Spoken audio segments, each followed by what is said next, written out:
한국 사람들이 속담 가운데 너무 힘들고 어려우면 내가 무슨 좋은 날 보겠다고 이렇게 힘들게 어렵게 사나 빨리 죽어야지 하는 사람이 있는가 하면 오래 살다 보니 이런 날도 있구나 하는 이야기가 있습니다.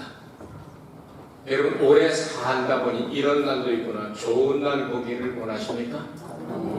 진짜로 원하십니까? 그럼 그렇게 되기를 저도 바랍니다. 아멘. 자기 생명을 사랑하지 않는 사람은 아마도 없을 것입니다. 자기의 생명을 사랑하고 그리고 오늘의 고난이 있다 할지라도 좋은 날이 오기를 바라보고 더 좋은 날을 다가오기를 바라면서 사는 것이 인간이 아닌가 생각합니다. 그래서 우리도 천국을 바라보고 삽니다. 현재 우리가 당하는 고난은 장차 하늘나라에서 받을 영광과 좋게 비교할 수 없다. 이렇게 성경은 우리에게 가르쳐줍니다. 그런데 많은 사람들이 죽고 나서 천국에 들어간다고 생각을 하는데 성경이 가르치는 내용은 천국은 여기서부터 연결되어 있다고 가르칩니다. 그러니까 내 차고차고 살고 마음대로 살다가 죽으면 천국 갈 거야 하고 이렇게 착각하지 마시고 천국의 속성과 천국의 기쁨과 천국의 그 모든 내용들을 이 땅에서 부분적으로 체험하며 살다가 한계가 더 올라가면 천국이 된 겁니다. 이렇게 되기를 주의 이름으로 축복합니다. 저희도 이제 제가 이제 나이를 조금씩 이제 들어가고 그러니까 목사님 황금기가 언제입니까? 이렇게 물어보는 사람도 있고요. 그런데 저는 대답을 잘 안 하죠. 아직 안 왔기 때문에. 당신의 생애의 최고의 순간이 언제입니까? 우리 생애의 최고의 순간, 우생순이라는 영화도 나왔지 않습니까? 그런데 제가 성경을 잘 읽어보니까요, 우리 생애에 가장 아름답고 가장 좋은 것은 아직 오지 않았습니다. 할렐루야. 그러니까 앞으로 여러분의 인생 지금까지 가장 좋고 황금기이고 가장 아름다웠던 그 순간보다 더 아름다운 것이 기다리고 있다고 말입니다. 할렐루야. 아멘. 그러니까 좋은 날 보기를 원하는 자가 있으면 이렇게 살아라. 여러분 관심 있습니까? 여기에 대한 관심 있습니까? 그럼 설교 계속하겠습니다. 오늘 말씀을 통해서 여러분들에게 소개해드리려고 하는 베드로가 이것을 체험하고서 설교해 편지한 내용입니다. 8절 보시기 바랍니다. 마지막으로 말하노니 너희가 다 마음을 같이하여 체휼하며 형제를 사랑하며 불쌍히 여기며 겸손하며. 이것은 성도와 성도의 관계, 다른 말하면 대내적으로 내적으로 뭉쳐야 이 환난과 역경 가운데서 이기며 살 수 있다. 첫 번째 그 단어가 마음을 같이 하는 일이다. 왜 같이 해야 되느냐? 우리는 하나님의 은혜로 말미암아 한 마음을 가진 사람은 누구의 마음? 예수의 마음입니다. 할렐루야. 그러니까 우리의 마음은 예수의 마음을 가지고 있기 때문에 늘 하나님께서 우리를 사랑하셔서 구세주를 보내주시고 우리를 구원해주시는 복음을 늘 기다립니다. 이 복음을 또 전합니다. 이걸 실천합니다. 똑같은 목적 아니겠습니까? 우리 예수 잘 믿고 천국 가자, 예수 잘 믿고 천국 가자 하고 여러분 소원이나 저의 소원이나 똑같다고 생각합니다. 그러니까 한 마음을 품으라는 겁니다. 왜? 아버지도 똑같죠. 구세주도 똑같죠. 변호사, 보혜사 성령님도 똑같죠. 여러분, 이 사도신경 전 세계 어느 나라 가도 언어가 달라도 다 똑같습니다. 세례도 똑같습니다. 믿음도 똑같습니다. 소망도 똑같습니다. 사랑도 똑같습니다. 모든 것들이 다 일치되어 있기 때문에 정말 하나님 안에서 하나님의 자녀가 되고 구원받은 사람들이라고 한다면 한 마음을 가져야 되겠다. 아멘. 이걸 좀 더 구체적으로 형제우애라는 단어를 사용했습니다. 형제를 누구를 형제라고 말하죠? 피나는 사람을 형제라고 말하지 않습니까? 자매라고 말합니다. 예수 그리스도의 보혈로 맺어준 우리들은 형제요 자매이다 그 말이죠. 그러니까 형제 자매와 같은 그런 심정으로 하나가 되어서 체휼하며 형제 사랑하며 금연의 마음을 가져라. 이 내용들을 아주 불쌍히 여기고 그리고 동정하고 이런 내용들이 쭉 여기 기록되어 있지 않습니까? 이것은 한 식구들이 하는 일이고 우리는 하나님의 가족입니다. 그리스도 예수 안에서 맺어진 가족들이기 때문에 그 어떤 사람보다도 여러분 가족을 대하는 것처럼 가족을 사랑하는 것은 여러분 가족 중심이 되어 있죠? 여러분 가족 중심 되어 있지 않습니까? 가정을 가진 사람들 가족 중심 되어 있잖아요. 똑같이 생겨서도 내 자식이 멋있어 보이지 않아요? 또 같이 생기고 아니 좀 덜 생겼다 할지라도 내 손자가 더 이쁜 거 아니겠어요? 여러분 생각해 보시기 바랍니다. 이런 마음 자세를 가지고 가족 관계처럼 그렇게 최유하고 형제를 사랑하고 긍휼의 마음을 가지는 것이 바로 내적으로 결속하는 일이다. 이것이 이렇게 하면 성도들끼리 도와주고 기도해주고 끌어주고 밀어주고 이렇게 하면 여러분 행복한 나날을 좋은 날을 볼 수가 있다고 성도는 말씀합니다. 내가 힘들고 어려울 때 성도들이 신방을 주지 여러분 진짜 육신의 형제 자매들도 여러분을 마음에 두고 있지만 가까이 안 계시면 여러분들 와서 병문안을 해줄 수도 없고 와서 도와줄 수도 없고 뭐 이렇게 할 수도 없지만 그리스도 안에서 형제 자매들 그렇지 않잖아요. 누가 병원에 가면 신방하고 또 어려운 일 당하면 기도하고 또 무슨 문제가 있으면 구역 식구들이 언제 봤다고 뭐 또 무슨 어떤 이해관계가 있다고 그게 아니잖아요. 매주 가가지고 한 사람의 구원을 놓고 막 기도해주고 눈물 뿌리고 이런 힘을 다 배워서 이렇게 하는 건 뭡니까? 이거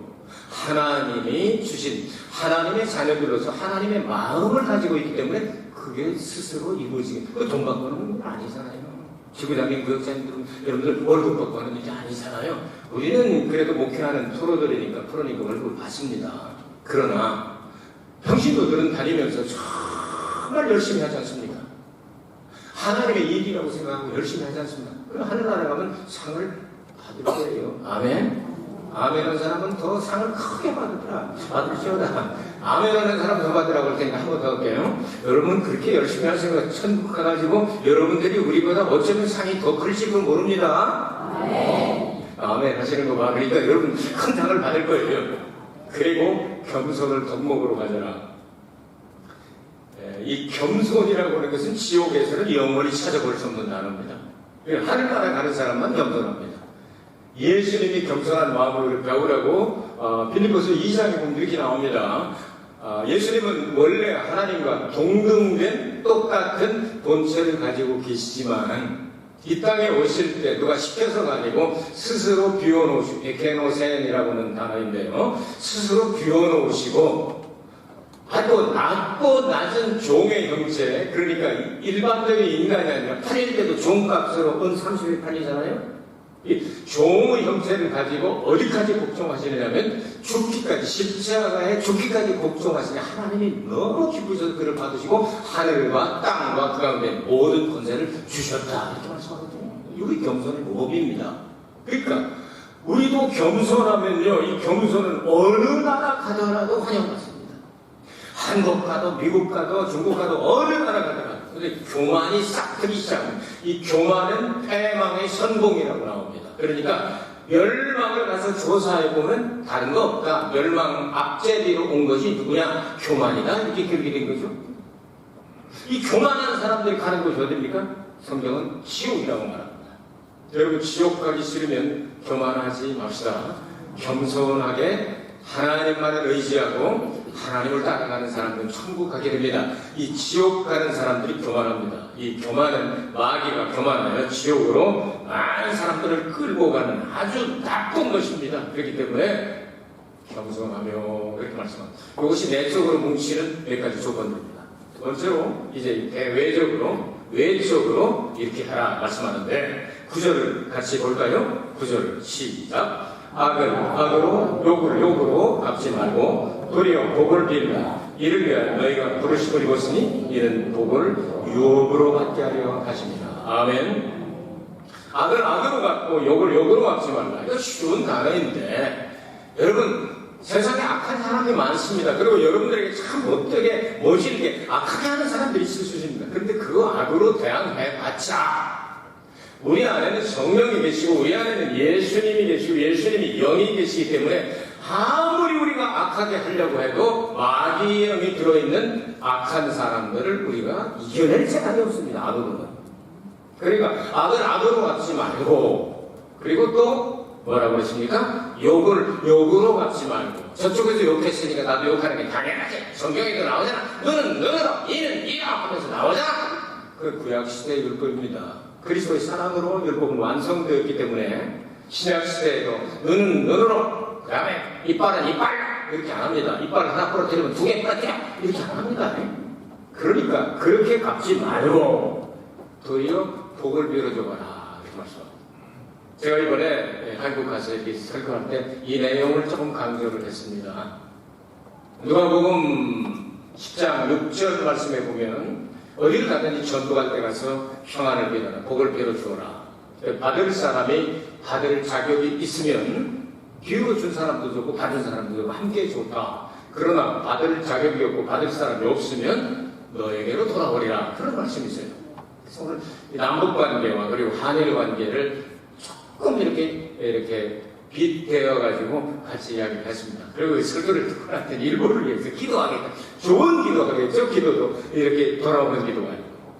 그래서 제가 좀 과장을 하면서 여기 이 북쪽에 있는 통통한 젊은 사람 하나 있지 않습니까? 그래서 나 그 사람 혈압 높아지지 않게 하여 주옵소서 하고 기도한 적도 있다. 근데 사람들이 가르르 웃어요. 만일 그 사람 빨리 혈압이 더 뛰어가지고 확 쓰러지면 아주 정치가 편안할 텐데 그거 안 받으면 내가 먼저 죽을까봐 내가 이렇게 기도했다 했더니 많은 분들이 웃으시면서 이렇게 받아들였는데요. 쉽게 설명한 거예요. 일본과 한일 관계입니다. 우리 참 바라보면 꼭 우리 마음에 드는 건 아닐 수도 있지 않습니까? 이렇게 생각하면. 그럼 우리가 어떻게 기도해야 되겠냐? 정치하는 사람들, 일본 사람들, 혐한을 주장하는 사람들, 이런 분들을 위해서 우리가 기도할 때 나쁜 기도하면 그들은 믿음도 없고 또 받을 만한 그런 준비가 안 돼 있으면 안 받으면 튕겨가지고 나한테 돌아오면 누가 손해요? 한 사람이 손해거든요. 그러니까 여러분께서는 중복 기도할 때 남들을 위해서 할 때 최고의 축복을 빌어주라고 말이죠. 이 축복을 빌어주는데 받을 사람이 받을 자격이 없으면 그게 탁 튕겨서 누구한테 와요? 나한테 오니까 나는 더블로 축복을 받게 되는 거죠. 복을 빌어서 받고 또 돌아오니까 또 두 배로 받는 거예요. 이런 내용을 생각하게 되면 복을 빌어주어라 이렇게 말씀하고 있습니다. 왜? 우리는 복을 유업으로 받는 목적을 가지고 하나님으로부터 부름을 한다. 그러니까 우리가 축복의 통로가 되고 축복의 근원이 된다는 말씀이에요. 그러니까 하나님의 축복은 그냥 흘러가는 것이 아니라 여러분들을 파이프로 해서 흘러간다. 그런 내용이에요. 그러니까 여러분이 보통 사람이 아니라고 말이죠. 예수 그리스도의 이름으로 축복을 빌어줄 수 있는 권세와 능력이 주어진 거 여러분 믿어지는 사람은 아멘 하시기 바랍니다. 그럼 그걸 가지고 사용하라는 얘기입니다. 축복을 빌어주는 겁니다. 왜? 그것 때문에 너희가 부름을 받았다는 겁니다. 성경 말씀 보시기 바랍니다. 여기 이를 위하여 너희가 부르심을 입었으니 이는 복을 유업으로 받게 하려 하십니다. 이렇게 번역상에 문제가 있는데 번역상에 이렇게 좀 차이가 있을 수는 있지만 우리가 부름받은 것은 이 축복을 빌어주기 위한 목적, 소명이 있다. 일본 성경에 그렇게 번역이 되어 있죠. 그러니까 우리는 남들을 축복하라고 하나님께서 부르셨다는 겁니다. 그러니까 예수 안 믿는 사람을 여러분을 악하게 만들고 여러분을 못되게 하는 사람을 위해서라도 그들을 위하여 축복을 빌어줘. 원수 갚는 것이 내게 있다? 하나님에게 있다. 성경은 하나님에게 있다 말씀합니다. 그러니까 내가 원수를 갚으려고 하지 말고 하나님께 맡기고 너는 축복을 빌어주라. 축복을 빌어주는 입이 복되지 않습니까? 하나님 은혜로 말미암아 그렇게 하시기를 주의 이름으로 축복합니다. 이제 마지막 세 번째로 생명을 사랑하고 좋은 날 보기를 원하는 자. 이거는 이제 성도들 간의 관계도 물론 포함이 되어 있습니다만 또한 예수를 믿지 않는 여러분들의 악한 사람들이라고 생각하는 그 사람들 외적인 사람들과도 관계가 있을 수 있지만 이것은 개인적으로 생각을 하고 싶습니다. 한 사람 한 사람 하나님 나라에 심판받을 때는 단체 심판받는 거 아니고 동동동하게 다 나와봐 하고 한꺼번에 성주 한꺼번에 심판하고 그러지 않습니다. 개인입니다. 천국에 구원받는 개인입니다. 부부가 일심동체이지만 개인입니다. 영적으로 말해서 하나님 안에서 하나를 가르치기 위한 것이지 여러분 하나님 나라에 갈 때는 개인입니다. 남편이 믿음이 좋기 때문에 여자가 믿음이 영향을 받아서 거룩해질 수는 있습니다. 또 반대로 될 수도 있습니다. 그렇다고 해서 안 믿는데 자동적으로 딸려간다는 말씀은 없습니다.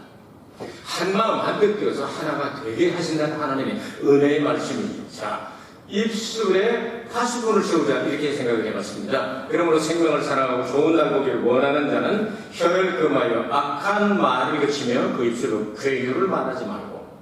두 가지 단어가 있죠. 악한 말, 좋지 않다, 성경적이 아니라고 생각하면 이걸 말하지 말고, 또 하나는 괴유를, 거짓말하지 말자. 하나님께서는 우리 인간들의 죄성을 다 아시고 계십니다. 이사야가 부름을 받을 때는 제단 숯불로 입술을 찢어놓고 말하셨습니다. 에레미야가 부름 받을 때 하나님께서 손을 내밀어 입술에 대시고 깨끗하게 하시고 말씀을 주셔서 전하게 하셨습니다. 스바냐 3장 9절 말씀을 보면 예수 그리스도께서 이 땅에 오셔서 보혈의 능력으로 열방 모든 사람들이, 믿는 사람들이 입술이 깨끗해질 때가 오겠다고 예언이 되어 있습니다. 그러므로 하나님께서는 예수님의 보혈과 하나님의 말씀과 성령의 역사로 우리의 입술을 찢어버리고 이 파수꾼을 세우는 것처럼 그렇게 하기를 원하신단 말이죠. 그래서 여러분 입으로 악한 말이나 거짓말이나 나쁜 것들은 사용하지 말라고 성경 말씀. 행복하려면, 좋은 날 보기를 원한다면. 그래서 언제나 여러분 입은 기도하고 찬송하고 전도하고 감사하고, 그리고 생명을 위하여, 생명을 사랑하지 않습니까? 생명을 위하여 먹으라고 주셨습니다. 다른 데 사용하지 말고 이런 목적 있는 아주 레벨이 높은 그런 신앙생활을 하게 되시길 주의 이름으로 축복합니다. 이어서 11절 말씀, 악에서 떠나 선을 행하고 화평을 구하여 이를 조치라 이렇게 말씀하고 있죠. 악에서 떠나. 제가 아는 분들 가운데는요, 강도짓하고 야쿠자 하다가 이제 거기를 떠나서 이렇게 목사가 된 사람도 있고 그렇습니다. 제 제자 가운데도 있고요. 영화의 주인공으로 나오기도 하고 이런 사람들이 있습니다. 그러니까 악의 소굴에서 떠나는 것으로 멈추지 말고 그 다음에 선을 행하라. 내가 잘못했었구나. 예수님 믿고 나니까 예수님의 복음을 위해서 내가 목숨을 바쳐야 되겠구나 하고 목사까지 되지 않습니까? 이게 바로 그런 내용입니다. 그리고 성장한 그리스도인들은 이렇게 되고 어디를 가든지 트러블 메이커가 아니라 피스 메이커, 화평을 조치라. 평화를 만드는 사람이 되었으면 좋겠다. 화평케 하는 자는 그래서 복이 있다 말씀했습니다.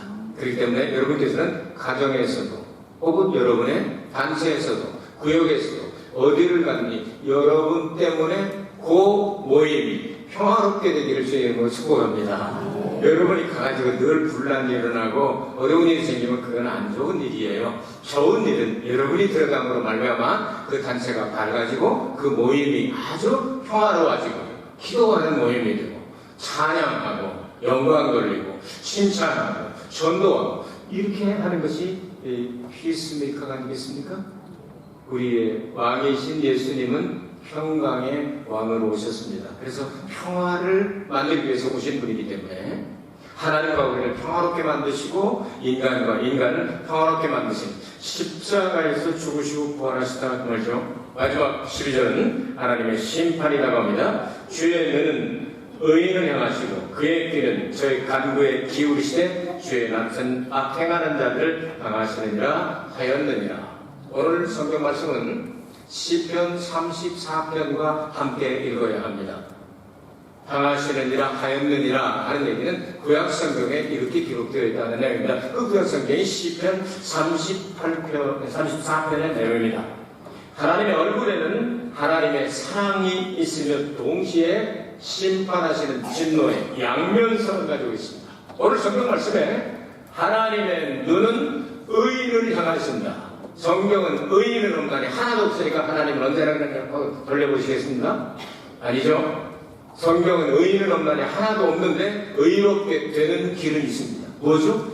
예수 그리스도를 믿음으로 말미암아 의롭게 하셨느니라. 아멘. 의롭게 하셨느니라. 그러니까 예수 그리스도를 믿는 사람들을 의롭다 하신다. 그 사람에게 눈이 간다는 말이죠.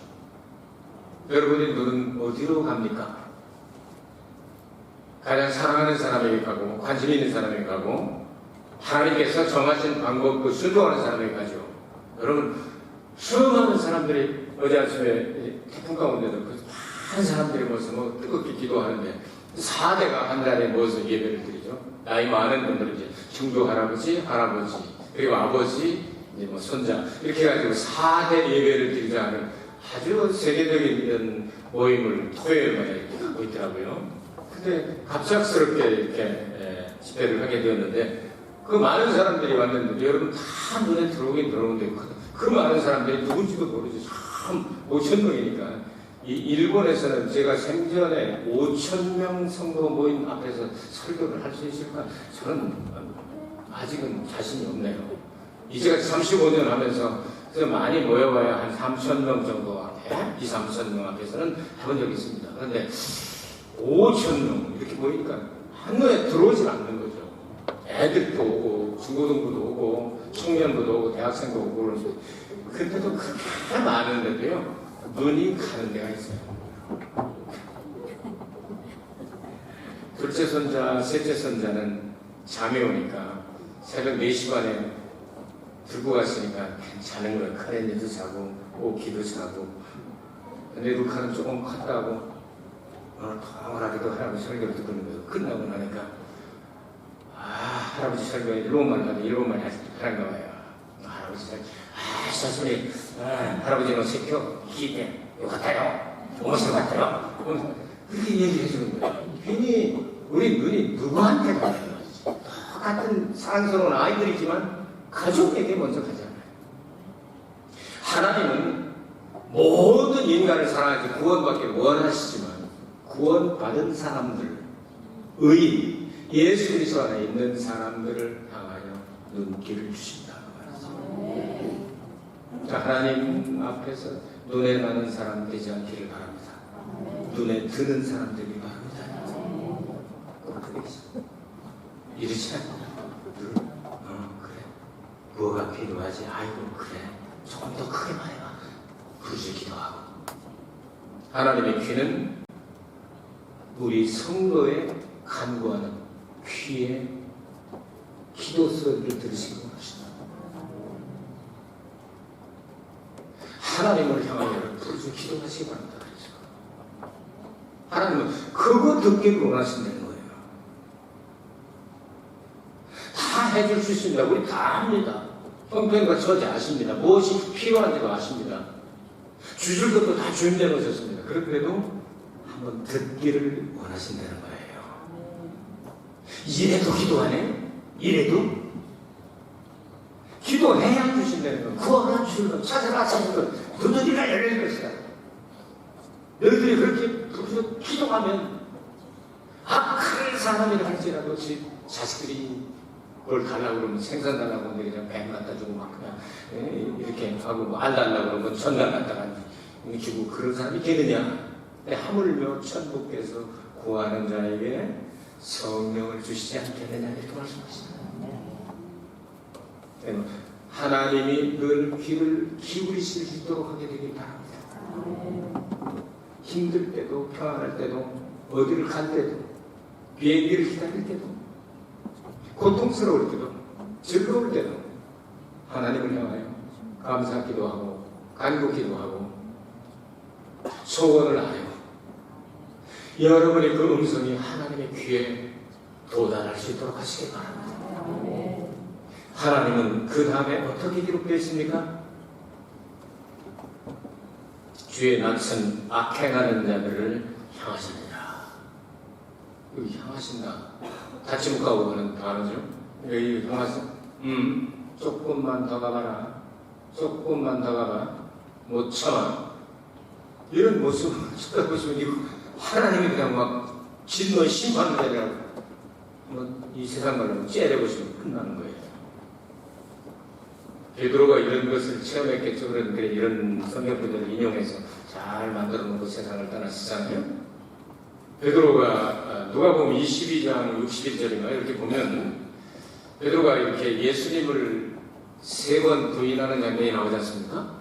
3번 부인했을 때 예수님께서 그 힘들고 가운데 이렇게 얼굴을 베드로에게 향하시고 알아보셨죠? 이미 예수님께서 약속하셨습니다. 너는 그렇게 3번이나 나를 부인할 것이다. 그러나 네가 다시 일어나면 네가 지도자가 되어서 많은 사람들을 일으키고 살리고 그리고 이끌고 그렇게 해야 돼요. 하나님 말씀하셨어요. 그때 그 예수님의 그 눈빛, 바로 그 베드로가 어떻게 됐을까? 눈이 딱 마주쳤을 때 도저히 마주 볼 수 없는 거죠. 튀어나가가지고 통곡하며 회개하지 않습니까? 그때를 생각하는 것 같아요. 일설에 의하면 새벽마다 베드로가 깜짝깜짝 놀란답니다. 왜냐하면 닭소리 때문에 소리가 되면 닭소리가 나면 아이고 저놈의 닭 때문에 웃는 얘기겠지만 재미있는 표현이라고 생각합니다. 저는 베드로는 아마 그때 그 눈빛을 볼 때 완전히 무너졌을 겁니다. 나가서 막 가슴을 치면서 통곡하며 회개하고 내가 어찌하여 예수님을 부인하고 저주하고 맹세를 했던 주님 말씀대로 되겠구나.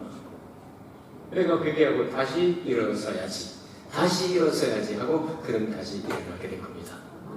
그리고 구약 성경을 그들은 자기네들의 역사처럼 국어책처럼 이 성경을 배우는 사람들이니까 그렇게 쳐다보는 장면이 어디에 있을까? 시편 34편을 뽑아서 여기에 내가 마지막으로 말한다. 이렇게 했으면 좋겠다 하고 기록을 했다고 저는 생각을 합니다. 사랑하는 사람, 눈에 넣어도 아프지 않을 만한 사람을 바라보시오.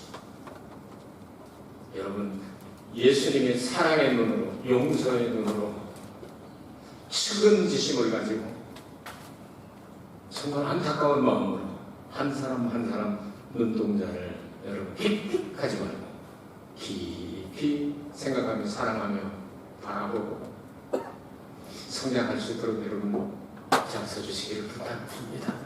그래야 전도가 되고 열매가 되고 여러분도 하늘나라에서 상을 받게 될 줄 믿습니다. 오늘 세 가지 여러분에게 말씀을 드렸습니다. 정말 생명을 사랑하고 그리고 좋은 날이 오기를 기다린다면 내적으로는 하나가 되어야 되겠고 그리고 사랑하며 겸손해야 되겠고 외적으로는 여러분 악한 사람들을 악으로 같이 써봐야 우리가 그들만큼 악하지 못합니다. 이게 질싸움 하지 말고 사랑으로 이겨버리시길 바랍니다. 축복을 빌어줘서 이겨버리게 겁니다. 이거 두 번째 교훈이고요. 세 번째 교훈이 뭐였죠? 이제 우리는 개인적으로는 입술이나 이런 것들에 참 파수꾼을 세우고 하나님께서 기뻐하는 말씀으로 다 무장을 해서 정말 하나님께서 우리를 사랑하셔서 그한 눈길을 가지고 바라보시고 또 그냥 기도의 귀를 기울여 주시고 의인들을 향하여 그렇지 잘했다 그러고 말고 내가 너를 선택하기 참 잘했지 너를 위하여 독생자를 보내주셨다 이런 내용들로 연결이 되면 얼마나 좋겠습니까? 한 주간 동안 여러분 이 말씀을 묵상하시면서 신앙의 성장이 있고 행복한 나날이 되기를 주의 이름으로 축복합니다.